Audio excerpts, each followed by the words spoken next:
Hi friends, నమస్తే. Welcome back to my channel. ఇప్పుడు మీకు ఈ వీడియోలో చెప్పబోయేది ఏంటంటే, మన ఆర్టీసీ ఇంకొంచెం వినూత్నంగా ఆలోచించి ఇంకొంచెం ముందు అడిగేసిందని, అది ఎలా ఏంది అనేది మీకు ఈ వీడియోలో చెప్పబోతున్నాను. దయచేసి ఈ వీడియోని స్కిప్ చేయకుండా ఎండ్ వరకు చూడండి. ఇది వరకు మనకి ఏంటంటే ఫిజికల్లీ హ్యాండిక్యాప్డ్ ఉన్న వాళ్ళకి కొంచెం టికెట్ అనేది మనం రాయితీ ఇచ్చి మిగతా టికెట్ అనేది పే చేసుకుంటూ ఉంటాము.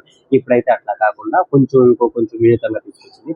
అది ఎట్లా ఏంది అని అంటే, ఫిజికల్లీ హ్యాండిక్యాప్డ్ అని అంటే మనకి 40% లేదా అంతకంటే ఎక్కువ అంగవైకల్యం ఉన్న వారికి ఉచిత బస్సు అనేది మన గవర్నమెంట్ తీసుకొని వచ్చిందండి.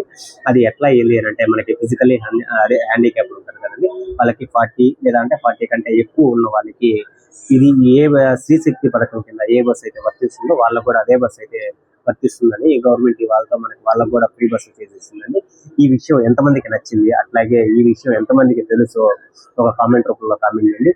ఈ వీడియో ఎవరికైనా తెలియని వాళ్ళకి షేర్ చేయండి. అట్లాగే పోతూ మన ఛానల్ ని సబ్స్క్రైబ్ చేసుకోండి ఫ్రెండ్స్. ఇటువంటి మరిన్ని వీడియోలు మీ ముందుకు తీసుకుని ఆ పోస్టర్ మీకు చూపిస్తున్నాను. చూసి ఎలా ఉందో లైక్ చేసి కామెంట్ చేసి షేర్ చేయండి, సబ్స్క్రైబ్ చేసుకోండి ఫ్రెండ్స్. ఉంటా మరొక వీడియో కోసం.